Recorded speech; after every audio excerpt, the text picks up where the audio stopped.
there, welcome to Cannabis Conversations, a weekly program that is designed to cure the many curiosities, clear up some of that misinformation, and with any luck at all, fill in the blanks to missing information about cannabis and its consumption. I'm your host, Green Irene. I'm a cannabis author, educator, and consultant. Joining me today is Rory Kyle from Garden 365. Hi, Rory. Hi, how are you? Great, thanks. Thank you for being here.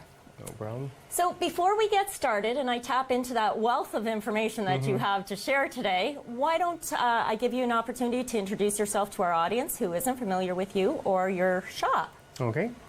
My name, of course, is Rory Kyle. I own Garden 365. It's located 285 Midland Ave, Unit C. We're open 6 days a week, and we're there to be helpful to anybody, novice, beginner, expert, any level. You guys are there. Well, as I said, I want to tap into that wealth of information you have. And everybody's getting excited. We've got 2 months to go before we can legally grow. Now, unfortunately for us here in Canada, or in this area or neck of the woods, it does mean that our outdoor season is no longer an option. Absolutely. So today, let's talk about that home grow hydro. Now, I know there's a lot of information to be covered, and it's almost too much for even an hour's worth of programming. So one of the reasons that would be one of the reasons we want to roll out some of the workshops this fall. And I know you've got a couple on your plate. We're working on a couple of together. But for today, let's stick to the basics. Okay. Let's imagine I'm a novice, I'm a newbie, brand new beginner. I'm thinking about home grow, or I'm thinking about hydro as an option, and I come into the shop. What's the first thing you can tell me? In the end, I'm going to need to know how much space you have, more or less. How many plants you plan on growing. Well, now let's look at this. We're legally allowed to grow 4 plants. Right. Okay, so strictly recreational then. Okay. 4 plants. Again, depends on how big you want to grow them. But you can start off in a simple deep water culture system, which requires the least amount of water, the least amount of hydro. Okay. Leading into much larger. So that means it's probably also the most cost-effective for operation? It is. With all hydroponics, you have to consider power outages, but with that, as long as you have water available, you can bucket feed it, so you can fill in for the time that power may go out. Okay, so for the novice, a 4 to 6 plant system is not that difficult to maintain. No, in the end, more or less it's the movement of water, and that's it. So what kind of equipment are you looking at? Okay, let's say I had a 10 by 10 area of space. Yep. What kind of equipment, what equipment goes in there? So in the end, you're going to need initially your buckets. Yeah. The mesh pot that goes in the top. Your hydroculture in the form of the lava rock or the pebbles, and those clay are the pebbles. mediums. So that's where we hear things like, what's it called? I think I've heard it called rock salt, or never rock salt. Yeah, so no. that's not the right term. No, in the end, it's a natural form of clay, and in the end, they've covered it in the red clay. Okay. At which point, it aerates as well as holds nutrients and moisture. Okay. Yep. And so if it's sitting in that mesh, I'm just trying to picture this because we're not able to provide, Absolutely. What do you call those? You know what I mean. We don't have samples here to show. So if I'm picturing a plant growing in this, there's no soil. It's in a mesh cup. Correct. Underneath here, this is where the roots are. Absolutely. And they're getting fed by the water and so the in aeration. The end, there's 2 methods, and one is just simply having your aquarium pump pumping air to an air stone, which produces the bubbles and oxygen up to the roots. Okay. Now, people have a recirculating system that they will pump the water through all the buckets back to the reservoir and back through. But at which point you're talking more parts, more difficult than having individual systems. But the good news is there's pumps that take up to 6 airlines. So there's no need necessarily for the circulating system. You could keep it simple. Okay, so it is possible to keep it really simple. Absolutely. Or we could get as technical as we wanted. Absolutely. So for someone, let's say from a medicinal grower's perspective, so they've been utilizing cannabis via the licensed producers at this point in time and have decided that now with it being okay to grow at home, they're seriously thinking about growing their own medicine, which is something I recommend to everybody all the time, and especially while this industry works out its own kinks and hiccups. So growing your own, the average person is, I'm picking numbers out of the air here. I'm going to say 2 grams a day. That allows them approximately 25 plants. A 25 plant grow system. Okay. Is that a circulating grow system? You're not going to be doing deep water culture with 25. Okay. Space issues, the tubing, the amount of pumps you would need, Right. it would become a huge pain. In the end, to the deep water culture, you need a second bucket to be able to transfer the plant over to empty the old nutrients, replace them with new, and then move it back over. It would involve double the buckets. Okay. So what would Double be the a better pumps. system for the home medicinal grower? Yeah, I would absolutely turn to the ebb and flow, which is the flood table. Ebb and flow? Yep. Okay, and it's a flood table, sorry. Right. Okay. So in the end, you get some height restrictions because depending on how tall you grow your plants or if you have a low ceiling, your reservoir has to be below the height of your table. Okay. Yep, because in the end, So you'd probably be looking at more like the dwarf plants. yeah, and Okay. to be honest, the reason people turn to this method is the high turnover. Okay. What is the It's- turnover on You can go as short as 8 weeks. 8-week turnover? Yep. And that's on, so the seed is irrelevant. It's actually the grow system that's going to make the difference. So your product doesn't matter Exactly. at that point. Yep, and there are specific strains for that method that are better than others. Okay, Yep. which isn't surprising. What kind of strains would be better for Northern that? Lights is absolutely amazing. Northern Lights being a high indica, Yep. which means it's going to put you into couch, which means it's great for sleep. Into bed. It's great for relaxation, for rest, and that all over body. Okay, Absolutely. so that now, and what about sativas? Because I know from a medicinal perspective, we also want sativa or a Yep, higher sativa, which absolutely. is very difficult to grow in our region. So in the end, you are looking for a shorter plant, something that doesn't grow necessarily tall. There's almost a whole other discussion there. In the end, they've done testing now and discovered that there is no indica or sativa. No one took an imprint of a sativa or an indica back in the day, and they're finding that indica now could have skinny leaves and a sativa could have wide leaves. I know the study you're referencing. However, if we and I know a couple of seed hunters that have gone right back to the Absolutely. original seeds, and so of course more along the tropical regions, around the equatorial regions, is where you will find a truer sativa growing, Absolutely. just because it stretches tall. It's their growing climate. Up north here, of course, we've gone it. Well, you go to northern Russia and you've got a high, or even northern China. There's a lot of ruderellus or hemp that grows what they consider Absolutely. hemp, which has been crossbred with the indicas that grew a lot in BC. I mean, that was our BC, Oh, but that was a absolutely. much higher strain of indica. In today's times, no, we're not going to find true strains. No. So what we are going to find is blended strains or Hybrids. that have higher Yep. genetics or effects. In the end, again, sorry, just to go back to it, would Yes, be please. that each sativa, based upon your needs, Right. is going to be what you end up using. It really isn't. There's, depending your purpose. Okay, so we're not. Yeah. So for the hydroponic, and I'm sorry, that was the Yep. ebb and flow Yep. system. Sativa, it's really going to be up to you what you want. Now, can you get dwarf plants that are sativa? Absolutely. Okay. Yep. And which ones would you say work better on the ebb and flow system?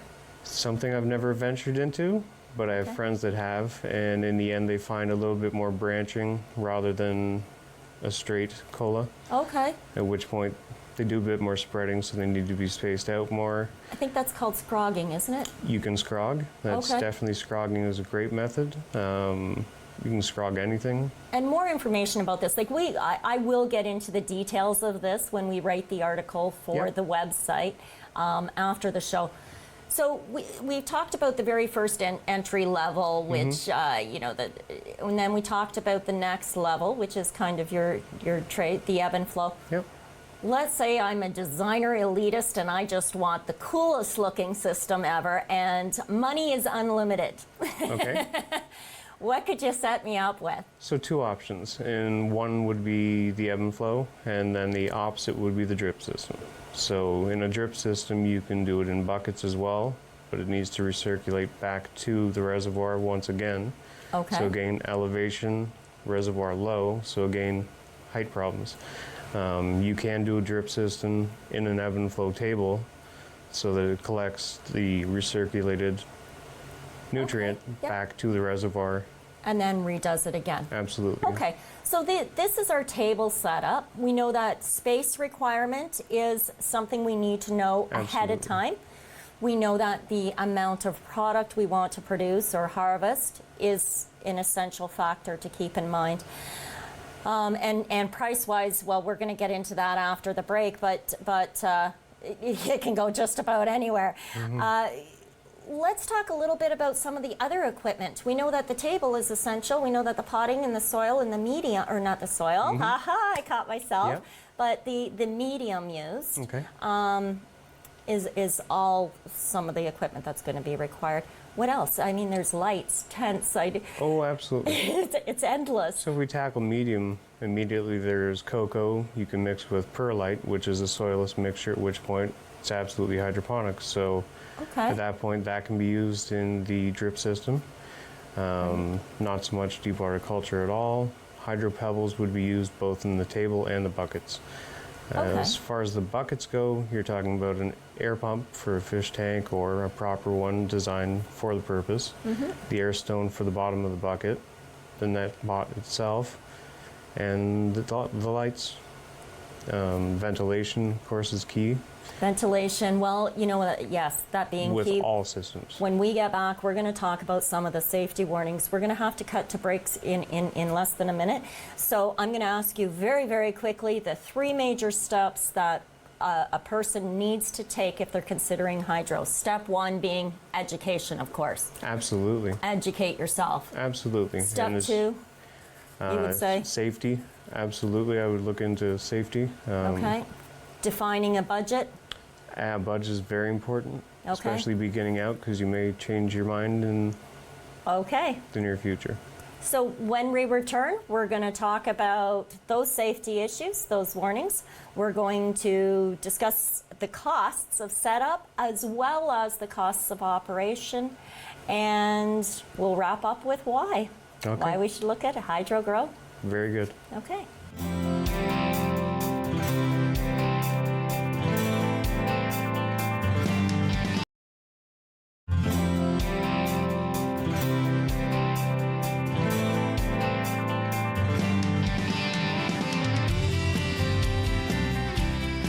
Welcome back to Cannabis Conversations. I'm Green Irene, and joining me in the studio today is Rory Kyle from Garden 365.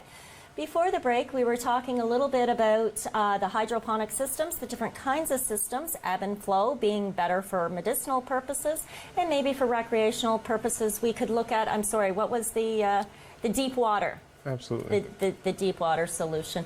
So I did promise before break that we would be talking about the costs involved, because we mentioned a little bit about the kinds of equipment that we'd be looking at. Let's talk a little bit about the costs. So from a medicinal perspective, I'm going to give you a hypothetical customer Okay. request. I'd like to be able to grow a dozen plants. I'd like to, if possible, have a rotating crop, so maybe 4, 4, and 4. What type of budget should I be putting together for entry level?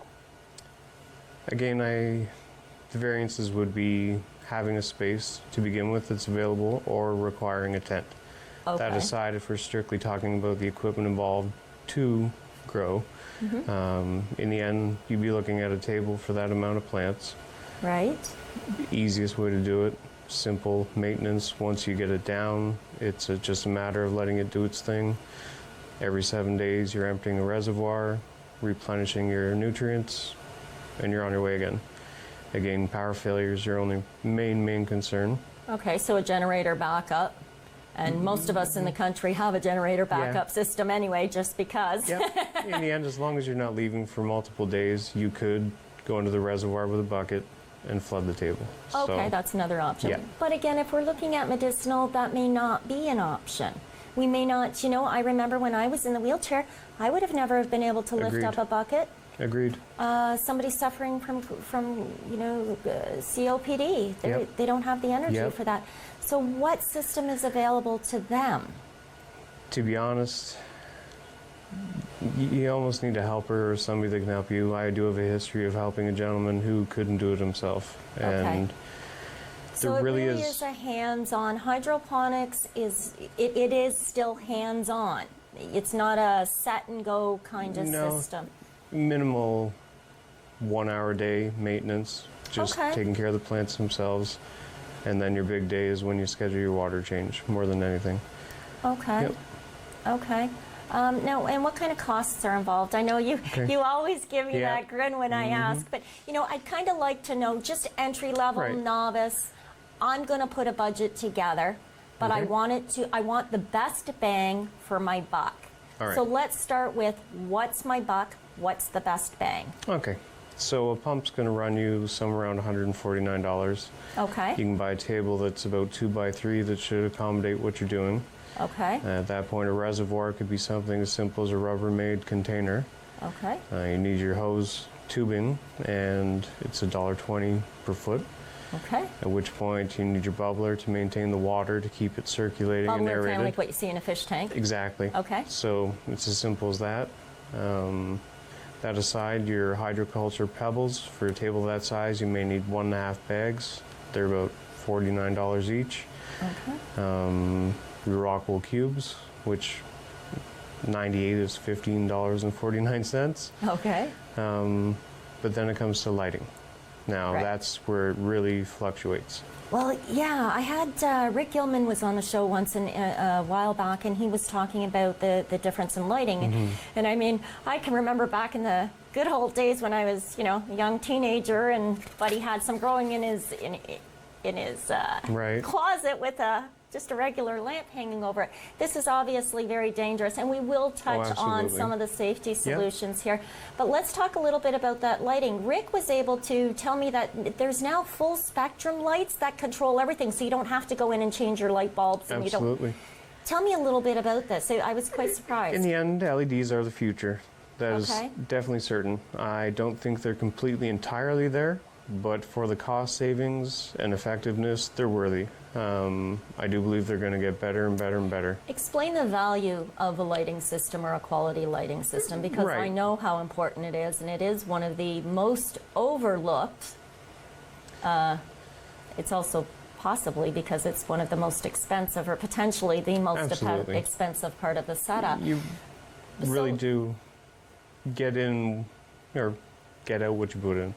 Okay. It really comes down to that. If you're buying LEDs and they're from Amazon, no warranty or a promised warranty with nowhere to return them to is quite scary. Enter at your own risk, that agreement. Absolutely. Okay, so coming into, say, a shop such as yours, and you know what you're talking about, and you're able to provide that guidance to the customer, what lighting system, again, is the best bang for your buck So in the to end, get started? yeah, for absolute results, you're looking at MH, metal halide, and HPS, high pressure sodium. All the major LPs are currently using CMH, which is a light that has a white spectrum, and they have green power and the red spectrum as well, Okay, two and what's bulbs. the value of those, though? What's the So I have them directly from the manufacturer, which I get a huge deal because I'm not having the labeling of the companies put on them. They're German and Japanese parts